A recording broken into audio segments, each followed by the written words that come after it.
wọlé ọlá àwa yóò bá Muhammad wọlé ọlá. ọlọ́run á jẹ́ ká bá Muhammad wọlé ọlá. àmì ẹ̀ pọ̀ ṣùgbọ́n àmì nìkan ò rán o. ànábì ti sọ pé ẹni tó bá nífẹ̀ẹ́ ṣe sí òun yóò fẹ́ràn òun, ẹni tó bá sì ti fẹ́ràn òun náà ni yóò bọ́ òun wọnú ọgbà àdìjọ́ náà onídẹ̀ra. kí wá làwọn ìṣesí ànábì gan-an lè tó wọlé ọlá dálé lórí. wọlé ọlá ẹ pàdé Imam Komorudeen Àjàlá àti àwọn gbajúgbajà dáńtó onímọ̀ ìjìnlẹ̀ àfáà tá a máa gbàlálejò ní gbogbo ọjọ́ ọ̀sẹ̀. Sunday aago 10 sí 10 àbọ̀ àárọ̀ làǹfààní ètò wọlé ọlá yóò máa gorí afẹ́fẹ́ ní MITV Muri International Television. wọlé ọlá 10 to 10:30 a.m. every Sunday. wọlé ọlá àwòkọ́ṣe tó dára jùlọ fún gbogbo ẹ̀dá lára ànábì ló wà. àǹdàníyàn ilẹ̀ mímọ́ ajímọ̀sírúurú ló ń kó wa lọ sátìrámọ́ni jẹ́ ká lọ kábọ̀.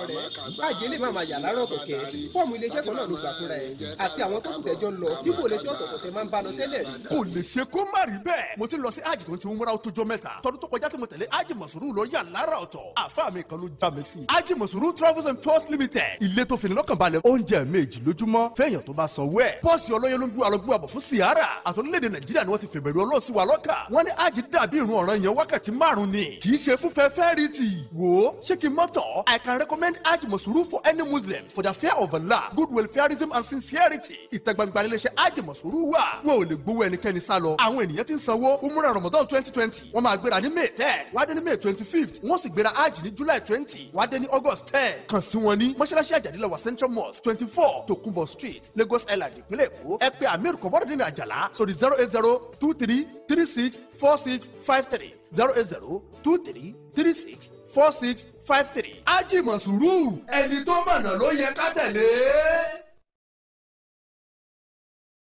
àǹdàníyàn ilẹ̀ mímọ́ ajímọ̀sírúurú ló ń kó wa lọ sátìrámọ́ni jẹ́ ká lọ kábọ̀. ọ̀rẹ́ báàjì lè máa yà lárọ̀ kẹ̀kẹ́ fọ́ọ̀mù iléeṣẹ́ kan náà ló gbà fúnra ẹ̀ àti àwọn tó kù tẹ́jọ́ ń lọ dípò iléeṣẹ́ ọ̀tọ̀ọ̀tọ̀ tẹ máa ń bá lọ tẹ́lẹ̀ rí. kò lè ṣe kó má rí bẹ́ẹ̀ mo ti lọ sí ájì tó ń ti ń múra ó tójọ́ mẹ́ta tọdún tó kọjá tí mo tẹ̀lé ájì mọ̀sùrù lọ yà lára ọ̀tọ̀ àfáà mi kan ló já mi sí. ájì mọ̀sùrù travels and tours limited ilé tó fini lọ́kàn balẹ̀ oúnjẹ méjì lójúmọ́ fẹ́yàn tó bá sanwó ẹ̀. pọ́ọ̀sì ọlọ́yẹ ló ń gbé alọ́gbé àbọ̀ fún sìárà àtọ́lẹ́dẹ̀ nàìjíríà ni wọ́n ti fèbèrè ọlọ́ọ̀sí wa lọ́kà. wọ́n ní ájì dàbí ìrun ọ̀ràn yẹn wákàtí 5 ni kì í ṣe fúnfẹ́ fẹ́rìtì. wò ó ṣé kí n mọ́tọ̀ I can recommend Hajj Masuru for any Muslim for the fear of Allah, good welfareism and sincerity. ìtẹ̀gbàgbà iléeṣẹ́ Hajj Masuru wà. wọn ò lè gbowó ẹnikẹ́ni sá lọ. àwọn ènìyàn ti ń sanwó umrah Ramadan 2020 wọ́n máa gbéra ní May 10 wá dé ní May 25th wọ́n sì gbéra Hajj ní July 20 wá dé ní August 10. kàn sí wọn ní mọ́ṣáláṣí àjàdílẹ̀wà Central Mosque 24 Tokunbo Street Lagos Island ìpínlẹ̀ Èkó. ẹ pè Amir Komorudeen Àjàlá sórí 08023364653 08023364653. Hajj Masuru ẹni tó mọ̀nà ló yẹ ká tẹ̀lé. أعوذ بالله من الشيطان الرجيم بسم الله الرحمن الرحيم يا أيها الذين آمنوا اتقوا الله حق تقاته ولا تموتون إلا وأنتم مسلمون يا أيها الناس اتقوا ربكم الذي خلقكم من نفس واحدة وخلق منها زوجها وبث منهما رجالا كثيرا ونساء واتقوا الله الذي تسألون به والأرحام إن الله كان عليكم رقيبا يا أيها الذين آمنوا اتقوا الله وقولوا قولا سديدا يصلح لكم أعمالكم ويغفر لكم ذنوبكم ومن يطع الله ورسوله فقد فاز فوزا عظيما adúpẹ́ fún Sátìrámọ́nì. torí ká wá ìtara ìwà bàbá wa ìta òwúlò ta ni ó kó lu àlẹ́jọ́. bàbá wa ìta òmùtí. ta ni ó kó lu àlẹ́jọ́. bàbá wa ìta òmùgbò. ta ni ó kó lu àlẹ́jọ́. bàbá wa ìta òǹṣẹbọ. ta ni ó kó lu àlẹ́jọ́. adúpẹ́ fún Sátìrámọ́nì tó ní ká wá ìtara ìwà bàbá wa ìta ò lẹ́sìn ta ni ó kó Olúwa lẹ́jọ́. ọlọ́run ká àwọn àáfàá wa àwọn tó kọ́ wa ní mímọ̀ tó kún kẹ́kẹ́. ọlọ́run ká àwọn àáfàá wa àwọn tó kọ́ wa ní súnà tó yéyéké. Allahu gayatuna wa rasulu sayyimuna wa qudwatuna wal qur'ani dusturuna wal jihadu sabiluna wal mautu fi sabilillah asma amanina ولتكن منكم أمة يدعون إلى الخير ويأمرون بالمعروف وينهون عن المنكر وأولئك هم المفلحون. akínilé akínlóko akínlájò akínníbikíbi tẹ́tí wò wá pé salamu alaykum wa rahmatulahi wa barakatu. wa aleykum salaam wa rahmatulahi wa barakatu. èní náà ni tí a ní gbogbo ká pàdé nílùú ìdí ìrókò kábọ́lẹ̀ ní babalókè ibẹ̀ láti fẹ́ ṣe wáàsí kí ni kókó wáàsí náà al-istiqama ìdúró ṣinṣin aláti gbárùkù tí ọmọ ìyàwó yìí nítorí pé kí ni wọ́n gbé ìjà ara wọn dání wọ́n dẹ̀ ti gbọ̀nà tí òfin nìkan gbà wọ́n ti lọ sí ilé ẹjọ́ sọ fún àwọn ẹlẹ́sìn ìbílẹ̀ pé tí wọ́n bá fẹ́ ṣètùtù kábẹ̀rẹ̀ láago 12 òru wọ́n dẹ̀ parí láago 4 ìdájí àmọ́ làwọn ò ní gbà wọ́n wá ń dá kòkó lajà báwọn mùsùlùmí ẹ̀yin tádó ìyẹ́sí Ṣàngó Ọ̀tà gbogbo kíbi tẹ́ bá wà Afọ́ Badagry Oko Afọ́ ẹ pàdé kájọ fi ọ̀rọ̀ Ọlọ́run fi yẹra wa kò síjà kẹ́kọ̀ọ́ máa mú kan jà dání o torí pé Islam ló fara mọ́ jàgídíjàgan bákan náà lágbá Ọlọ́run a máa padà sí nírọ̀lẹ́ àwà níwájú Old Central Mosque tí wọ́n ṣe tẹ̀síìrì wa àti rí i pé àwọn èèyàn ní kájọ ká padà síbẹ̀ kódà a ní ọ̀sẹ̀ mẹ́ta lọ́nà sọ pé àwọn làwọn máa gbé gbogbo ṣé àtàwọn máa lò bẹ́ẹ̀ so a máa padà ní ìrọ̀lẹ́ yìí ní lágbára Ọlọ́run láti tẹ̀síwájú lórí tẹ̀síìrì Quran ẹ má gbàgbé pé sọ pé Lagos State Muslim Community wọ́n fẹ́ hold gbogbo Nàìjíríà wọ́n fẹ́ host gbogbo Nàìjíríà fún Quran competition wọ́n dẹ̀ ní ìrànlọ́wọ́ 290 million náà wọ́n fẹ́ àkáǹtì wọn náà la display yẹn tí ẹ ti rí yẹn ẹ máa sẹ́yìn ní tẹ́bá lágbára àbí kẹ́ máa pa àwọn alájà mínátàlá kẹsọ pẹ́yìn àbáwọn àkọ́mí òní bí gbogbo náà kọ́mí bá wà àwọn ní chief host kọ́lọ́mà kí ó wà pẹ̀lú wa. ìtẹ̀síwájú lórí ọ̀rọ̀ ìgbéyàwó asọ́níjẹ̀jọ wípé ìgbéyàwó ẹ̀sìn ni kì í ṣe nǹkan kákan fi bára wa gbádùn torí bọ́ọ̀lù bá kọ́ ká máa sọ̀rọ̀ ẹni lálẹ́sọ igi zina nìyẹn gbogbo ìgbéyàwó tó bá lọ náà máa ń kà fún ẹ pé alhamdulilayi halala nikah wa harama zina ọpẹ́ fún Ọlọ́run tó ṣe ìgbéyàwó ní ọ̀ranyàn tó ṣe lẹ́tọ̀ọ́ tó wá ṣe ká máa bára ẹni lò pọ̀ láláìsọ igi tó ṣe léèwọ̀ so Islam ti sọ fún fa àyà pọ̀ wala takrabu zina ìnáwó kánà fahishatan wa sa'a sabila ẹ má súnmọ́ ṣìnà ọ̀nà aburú ni nǹkan tí ó dáa ni àfẹ́ lọ sọ̀rọ̀ zina lẹ́ni àwa sọ pé Ọlọ́run bá ló pa wọ́n láṣẹ ìgbéyàwó Quran 4:3 ó sọ ìdí tó fi ní ká gbéyàwó Quran 30:21 nítorí ìfọ̀kànbalẹ̀ ó sọ àmájẹ̀mú ìgbéyàwó tá a tún máa padà kà àwọn kan mẹ́rin tá a gbọ́dọ̀ rí ká tó di lọ́kọ láya ara wa lẹ́yìn ìgbà náà ó ṣe wá sọ àwọn tá a gbọ́dọ̀ fẹ́ Quran 2:221 láti wá tẹ̀síwájú àwọn tá a tún gbọ́dọ̀ fẹ́ àwọn ìgbéyàwó tí ò gbọ́dọ̀ wáyé náà. ولا تنكحوا المشركات حتى يؤمن. ọlọ́mọlẹ́ gbọ́dọ̀ fẹ́ òṣèbọ lóbìnrin ó dìgbà tó bá gba Islam. ولأمة مؤمنة خير من مشركة ولو أعجبت. kódà kẹ́nífẹ̀ẹ́ kó lẹ́wà ọlọ́mọba ẹ lọ fẹ́ ẹrú tó ń kírun tó tẹ̀lé òfin Ọlọ́run ó sàn ju kẹ́ lọ fẹ́ ìyá Ṣàngó àbí ìyá líwẹ̀ lọ. ولا تنكحوا المشركين حتى يؤمنوا. ẹ̀yin obìnrin náà ẹ gbọ́dọ̀ fẹ́ bàbá Ṣàngó ẹ gbọ́dọ̀ fẹ́ bàbá olóògùn nígbà tí ò bá ti gba Islam ẹ lè ṣẹ́ra yín ẹ lè ṣọkọ ara yín o. ولا عبد مؤمن. ẹrú lọ́kùnrin olóore torí pé alẹ́ sì ni ìgbéyàwó ẹ mọ̀ ní pé inú ìgbàgbọ́ tiwa Ọlọ́run bá ní ọkọ àtaya tó bá jọ ṣe Islam wọ́n tún jẹ́ ọkọ àtaya inú ọgbà Jánnà ni wọ́n tún jẹ́ ọkọ àtaya ìyẹn ni pé it is continuous process so Ọlọ́run bá ṣe léèwọ̀ ní tó bá ti mọ̀ pé lè establish mushrik polytheist ni ẹni tó ń da nǹkan ní ìpọ̀mọ́ Ọlọ́run ni ó lè fẹ́ ó lè fẹ́ mo nífẹ̀ẹ́ ẹlẹ́yìnbó lẹ́sìn táwọn sọ pé mi ò lẹ́sìn ọjọ́ mi ò níwà nìkan náà ni o lè fẹ́ nikẹ́ni tí o bá ti gbàgbé nínú la ilaha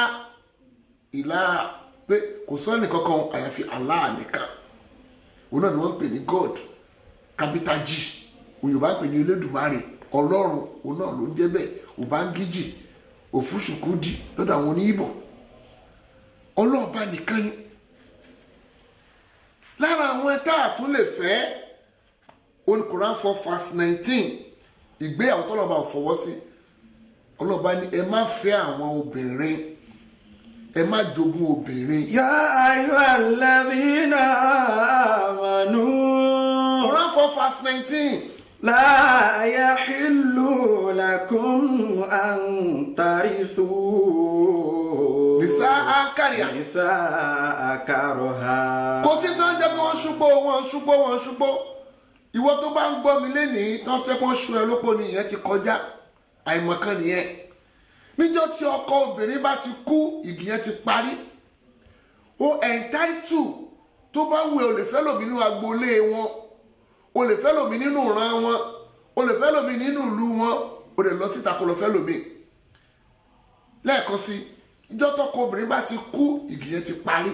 o free lẹ́yìn ìgbà tó bá ti gbélé jókòó oṣù 4 àti ọjọ́ 10. lẹ́yìn ìgbà náà o free bó bá wù ẹ́ o lè fẹ́ nu fámìlì wọn, o lè fẹ́ nínú ìran wọn, o lè fẹ́ nínú agboolé wọn, o lè fẹ́ nínú ìlú wọn, tí wọ́n so yìgì míì fún ẹ ọ̀tún yìgì pé wọ́n máa kó fìlà kalẹ̀ àbí pákó àbí bàtà.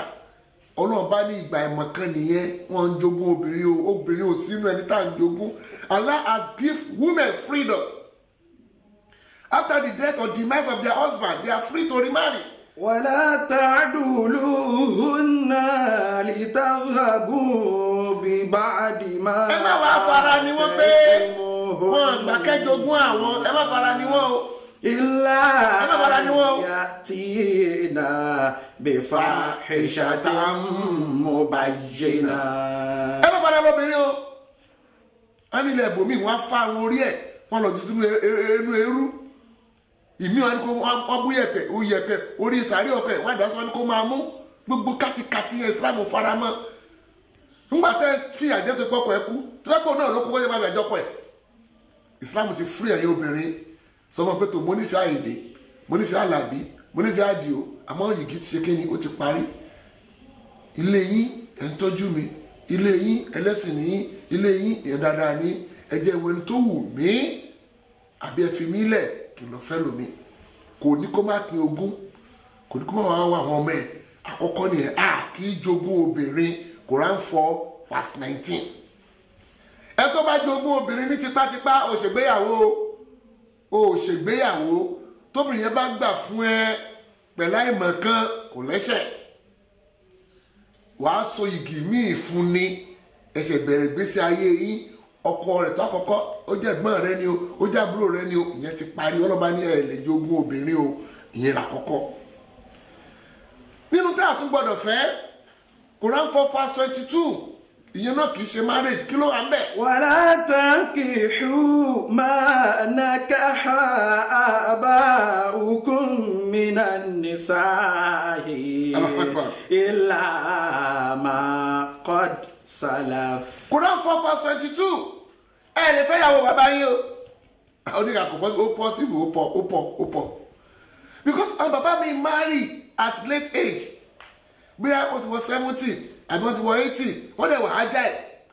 ó wà lọ fọmọ 23 àbọ̀wọ̀ 25 àbọ̀wọ̀ 30 tọmọ yìí sojú yóyòyòyò bàbá ẹ̀ wá kú èèwọ̀ ni o. ìyàwó bàbá rẹ ìyá ẹ̀ ni tó bá lọ́mọ. You cannot marry your father's wife. Your father may marry at old age, maybe 70, 75, and he died. Leave behind a wife of 20 to 30 years. You cannot marry her. إلا ما قد سلف. àfẹ́yìn tó ti wáyé nígbà tí Islam ò tí ì délẹ̀. إنه كان فاحشة. aburú ni o fáìṣà wàmọ́kìtà ọ̀sá àṣàbí. ọlọ́pàá ní ọ̀nà burúkú ni ìbàjẹ́ ni ohun tí ò dáa ni ká máa fẹ́ ìyàwó bàbá ẹni. حرمت عليكم أمهاتكم. lẹ́sẹ̀kẹsẹ̀ ló wá fi tẹ̀lé àwọn tí ọkùnrin ò lè fẹ́ ọmọ àtùkùn ẹ lè fẹ́ yà yín. وبناتكم. ẹ lè fẹ́ yà yín. kódà ní ìwé literature kan tí mo kà I think it should be the gods are not to blame tí bá rántí dáadáa. wọ́n fi arákùnrin yẹn jẹ ọba nítorí pé ìlú òdìkejì ló ti wá. wọ́n ti tà sí ìlú òdìkejì lẹ́yìn mọ̀ pé ìlú tó tà sí yẹn náà ìlú ẹ̀ ni. níjọ́ náà lọ́ndẹ̀ rèé obìnrin tí ọba bá ti bá láàfin wọ́n ti dìyàwó ẹ̀ ó wá ń padà súnmọ́ màmá ẹ̀ ọ̀nà ilé àwọn náà wá sọ pé ló jẹ́ kí ló dàrú You are not allowed to marry your mother in any circumstances. In any circumstances. Don't copy the Europeans in their bad ways. I want to legalize illegality.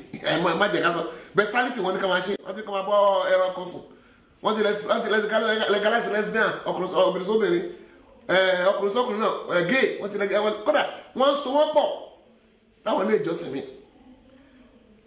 Bẹ́ẹ̀ ṣe lè fẹ́ ìyàwó bàbá yín náà lè fẹ́ màmá yín. Hurrimat alaykum ummatukum. Opposite side. Wa banatukum. Ẹ̀yin obìnrin náà ẹ lè fẹ́ bàbá yín.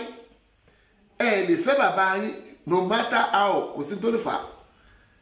Wa banatukum ẹ̀yin ọkùnrin ò lè fẹ́ ọmọ tẹ́ ẹ bí. Wa akhawatukum. Na mi born am. Na me give am belle. Wetin be government problem? It be Allah's concern. Allah is concerned about it. You cannot marry your daughter. Your own biological daughter, you cannot marry her. The same thing goes with the woman or lady. O lè fẹ́ bàbá tiẹ̀ náà. Èèwọ̀ ni. Ọmọkùnrin. O lè fẹ́. Ìyá o lè fọ́ mẹ́. Bí bọ́mọ mi ni. Máa ṣọkọ mi. Mi ò lè rárá o. Ọlọ́ba ti ṣe léèwọ̀. Wa banatukum àtọmọ yín lóbìnrin. Wa akhawatukum. Ẹ lè fẹ́ àǹtí yín. Bàbá kan náà ìyá kan náà ló yọ bí yín ni o.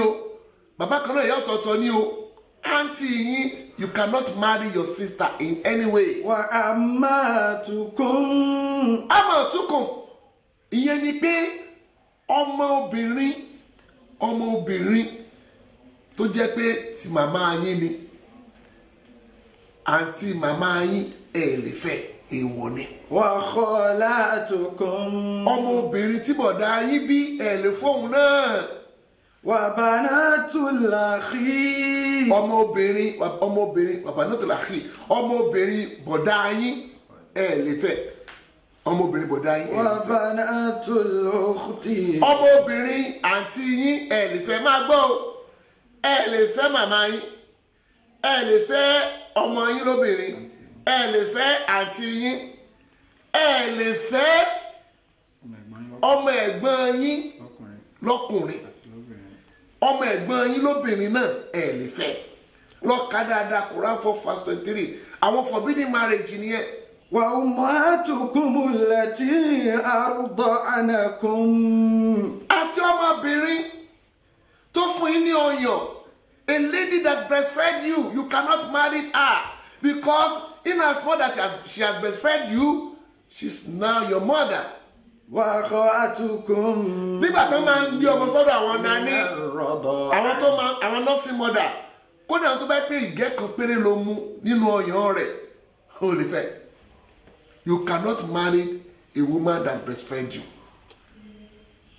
Bákan náà, ọmọbìnrin tí wọ́n pẹ̀lú ẹjọ́ muyàn nígbà ìyá kan náà kọ́ ló bí yín o àmọ́ máa ń gbé sọ́dọ̀ ìyá yẹn ní nursing mother òun ló fún ẹ lọ́yàn òun ló fún òun náà lọ́yàn ẹ lè fẹ́ra yín.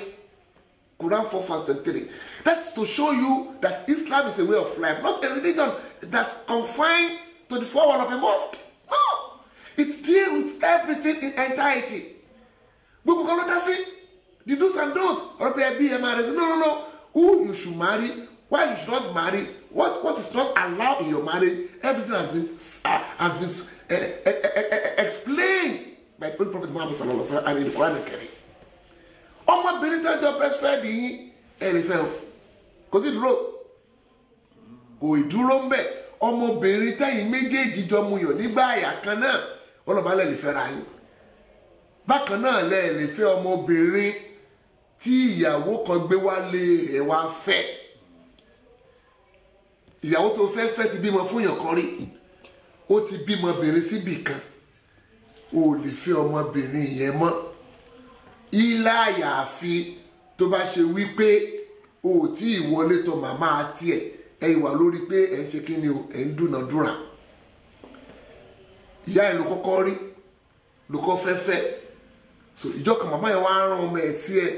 Àwọn ẹgbẹ́ ọmọdé ìgan tó ń ṣojú yòyò ju ìyá ẹ lọ ó tún lẹ́sìn ju ìyá ẹ lọ àmọ́ ibi tó fẹ́ gbé igi yẹn lọ èmi mọ́. فإن لم تكونوا دخلتم بهن فلا جناح عليكم. tó bá ṣe pé ò tí ì ní intimacy pẹ̀lú màmá yẹn ọlọ́ba ní kò sábòrò o lè gbé ìyálẹ̀ kò fi ọmọ àmọ́ ògbórí ìyá tàka sọmọ orí ibú ayé àtọ̀run ni. وحلائل أبنائكم الذين من أصلابكم. ọmọ tí ọmọ yín bí ẹlẹ́fẹ́ náà ọmọ yín ọkùnrin lòun ó wá bímọ obìnrin ẹlẹ́fẹ́ o ọmọ tó jáde látàbẹ́ yín ẹlẹ́fẹ́ wọn. وأن تجمعوا بين الأختين. ẹlẹ́fẹ́ tẹ̀gbọ́n tàbúrò ìmọ̀ tó jẹ́ táyé kan ìdè abẹ́bí wọn léra wọn máa lọ ṣe mistake olórin tí ò máa ń kankan o ẹgbẹ́ gbọ́dọ̀ tó ń lọ ó ṣe ṣe ànábi ó fẹ́ àyíṣà ó fẹ́ àfúsà kátìkátì ló ń sọ kátìkátì ayé àtọ̀run ló ń sọ kò gbọ́ kankan yé. ànábi ò fẹ́ ọmọ méjì Usman táǹpẹ́ ní Zuluraini àwọn méjèèjì ò bára wọn nílé àwọn ọmọdé ìdẹ̀ tí kò fẹ́ àwọn kan nígbà jàìlí so nígbà tí kan kú ànábi tó fún lẹ́lòmíì ìyẹn náà tún kú ànábi ká ní mo tún lọ́mọ obìnrin ẹlẹ́kẹta ni màá fún wọn Usman torí pé olùlẹ́sìn òsì níwà. وأن تجمعوا بين الأختيين. You cannot marry two sisters. ما قد سلف. àyàfi tó ti lọ kí Islam tó dé. إن الله كان غفورا رحيما. ọlọ́ba ní aláforíjì lèmi o. You cannot marry two sisters born by the same parent unless one died after the other. But at the same time, in the same room, under the same roof, you cannot marry them. Ṣebí Islam ṣe ṣàlàyé gbogbo nǹkan ló ń pè ní genealogy nìyẹn.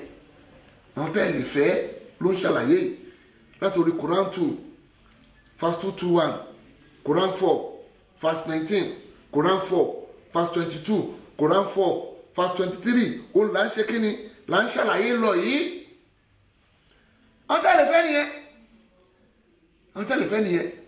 Ẹ̀yin obìnrin Ọlọ́run gba kan láyè fáwa tí ó gbà láyè fẹ́ yìí àwa lè fẹ́ ẹni tó ṣe tẹ̀sìn míì tá a wá yí padà sẹ́sìn tiwa. Ó lè jẹ́ sìn Hindu, ó lè jẹ́ sìn àwọn India tí ń jẹ́ Buddhism, ó lè jẹ́ sìn Guru, ó lè jẹ́ sìn Christian, ó lè jẹ́ sìn tó bá wù ú torí pé gbẹ̀nú ẹ̀sìn ni Ọlọ́run bá ló pè lẹ́sìn. Ó ní àmọ́ òun ní tẹ́wọ́ gbà wọ́n, ó ní inna dina inda Allahi al-Islam. Ẹ̀sìn náà la máa pè wọ́n because some people believe and they devote that time for them. But the only acceptable religion in of Almighty Allah is al-Islam, that is submission to the will and commandment of Allah. It is very clean and clear in Rome 6 and Rome 6 verse 16. Ó ní ẹ̀yin kò mọ̀ pé ẹ bá juwọ́ lẹ̀ láti máa gbọ́ òfin rẹ̀ ẹrú onítọ̀hún lẹ́yìn ṣe. Nígbà tó wá di Rome 6 verse 20 tó ní nígbà yìí tẹ́ ẹ ti ju ẹ̀sìn sílẹ̀ ẹ ti dẹrù Ọlọ́run. So Islam means submit yourself in totality to Allah. A lè fẹ́ ẹni tó ti ṣe ẹ̀sìn Kírísítẹ́nì rí àmọ́ kò ní máa ṣe ń lé wa ó ṣe ẹ̀sìn Hindu rí kò ní máa ṣe ń lé wa ó ṣe ẹ̀sìn Buddhism rí kò ní máa ṣe ń lé wa tó bá ti délé wa yóò máa ṣe ẹ̀sìn tiwa ní ọkọ àjàwó kì í ṣe ẹ̀sìn àmọ́ obìnrin ò lè lọ fẹ́ wọn rárá nítorí pé tó ti fẹ́ lọ fẹ́ wọn yẹn ẹ̀sìn wọn máa jẹ́ kí ni o náà máa ní kó máa ṣe. Wọ́n á tó bá lọ fẹ́ Christian ṣọ́ọ̀ṣì ló máa mú ẹ lọ tó bá lọ fẹ́ àwọn míì wọ́n máa lọ sí sinagogu bọ́ọ̀lù fẹ́ babaláwo ìgbàlẹ̀ ní òun máa mú ẹ lọ ọlọ́ba dẹ̀ ní mi ìfọwọ́sí nítòótọ́ Quran 5 verse 5 ó ní aṣẹ́lẹ̀tọ̀ fún yín oúnjẹ àwọn tó gba tírà síwájú. Al-yawma uhilla lakumut tayyibat. Mo ṣe lẹ́tọ̀ọ́ fún yín lọ́jọ́ tèmi o.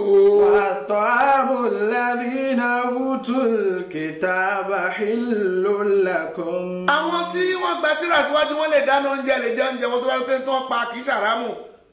Tọ́ọ̀ bá ti pẹlẹ́dẹ̀ tọ́ọ̀ ti pòkú mbété tọ́ọ̀ ti pẹlẹ́dẹ̀ wọn bá ní kẹ́ máa jẹ. Gbogbo àwọn ẹranko tó bá ní èékánná tó lè fi dìfọ́ èèyàn bí ajá wà ń bẹ̀ bí kìnìún gbogbo àwọn ẹranko àbìjà àmọ́ oúnjẹ míì tán bá sè ẹ lè jẹ wọ́n. Wa ta'amukum oúnjẹ tẹ̀yìn náà ọ̀nà lè jẹ oúnjẹ yín. لهم ó tún jẹ́ nìkan kódà ọmọbìnrin wà lè fẹ́ wọn. والمحصنات من المؤمنات àwọn ọmọbìnrin dáadáa nínú àwọn onígbàgbọ́ òdodo. والمؤمنات náà والمؤمنات من الذين àwọn أوتوا onígbàgbọ́ ẹ máa gbọ́ wàlìmùmínátù ẹ máa gbọ́rọ̀ yẹn o àwọn tó gbàgbọ́ nínú àwọn tó ti gba tírà síwájú wọ Muhammad Islam náà gbà pé àwọn kan ti ń practice ẹ̀sìn kánàbí tó dé tírà mẹ́rin náà máa ń kà tán pẹ̀lú kótó sàmáwíyà àbí bẹ́ẹ̀ kọ́ ni Tàwórátà ta fún ànábì wa Musa Al-Injil ta fún ànábì wa Isa Zabura ta fún ànábì wa Dáwúdà Quran ló wá ṣe kíni ló finalize mẹ́rẹ̀ẹ̀rin. Islam recognized these books revealed to Prophet Moses, revealed to Jesus Christ, revealed to Prophet Dawood because they are prophets of God. But they cannot practice their religion because Islam has come to finalize everything.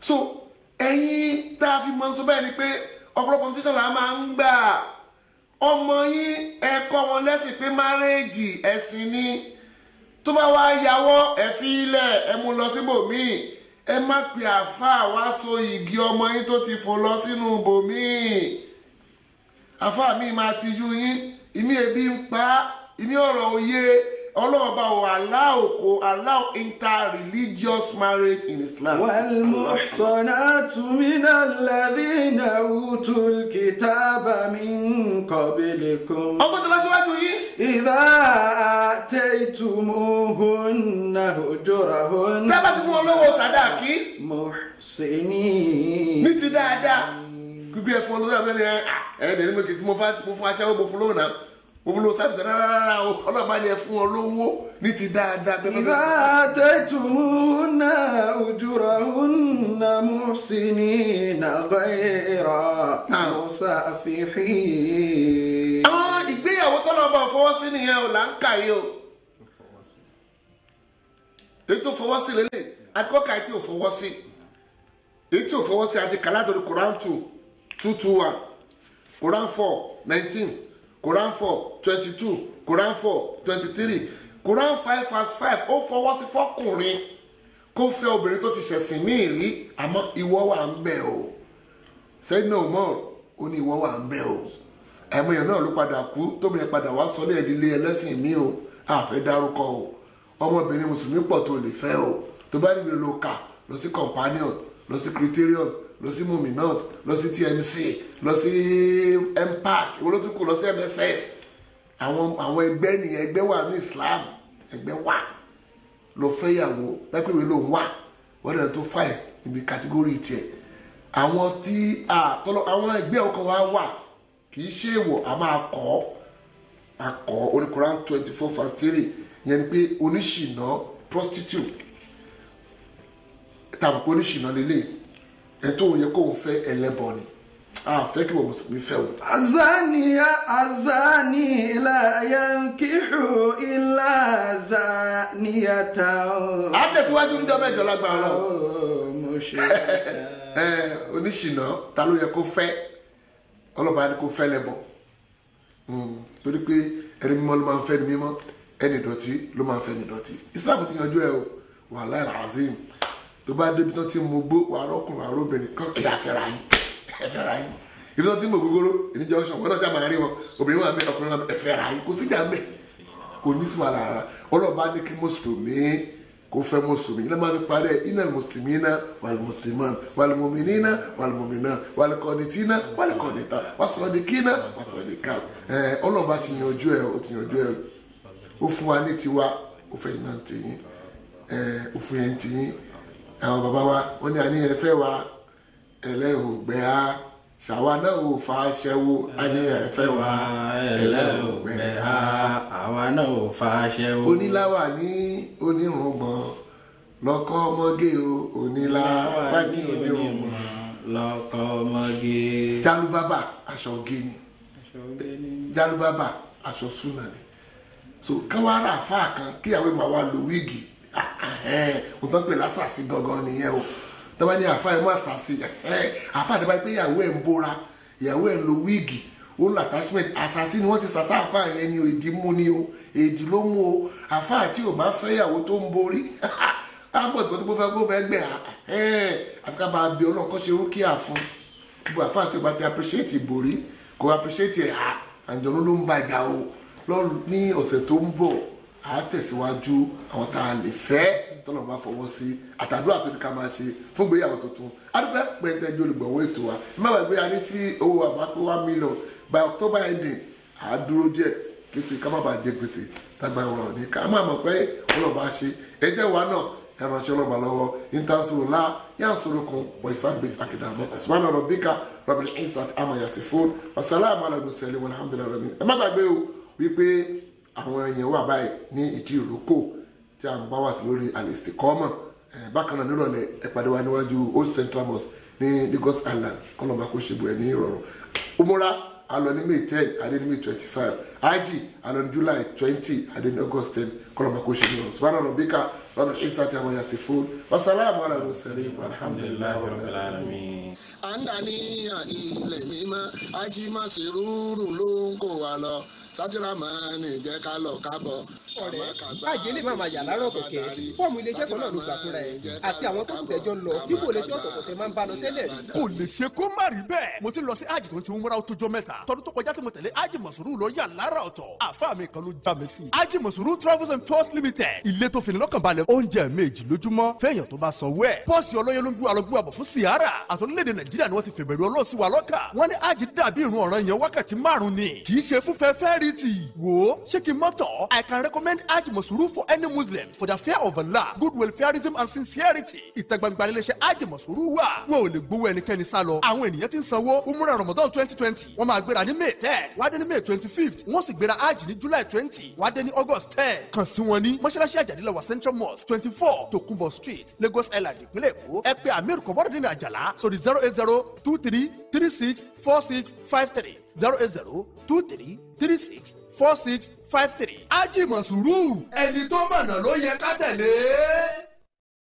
wọlé ọ̀la àwa yóò bá Muhammad wọlé ọ̀la. ọlọ́run á jẹ́ ká bá Muhammad wọlé ọ̀la àmì ẹ̀ pọ̀ ṣùgbọ́n àmì nìkan ò rán o ànábì ti sọ pé ẹni tó bá nífẹ̀ẹ́ ṣe sí òun yóò fẹ́ràn òun ẹni tó bá sì ti fẹ́ràn òun náà ni yóò bọ́ òun wọnú ọgbà àdìjọ́ náà onídẹ̀ra kí wá làwọn ìṣesí ànábì gan-an lè tó wọlé ọ̀la dálé lórí wọlé ọ̀la ẹ pàdé Imam Kọmọdún Àjàlá àti àwọn gbajúgbajà dáńtó onímọ̀ ìjìnlẹ̀ àfáà tá a máa gbà lálejò ní gbogbo ọjọ́ ọ̀sẹ̀ Sunday aago 10 sí 10 àbọ̀ àárọ̀ làǹfààní ètò wọlé ọ̀la yóò máa gorí afẹ́fẹ́ ní MITV Muri International Television wọlé ọ̀la 10 to 10:30 a.m. every Sunday wọlé ọ̀la àwòkọ́ṣe tó dára jùlọ fún gbogbo ẹ̀dá lára ànábì ló wà.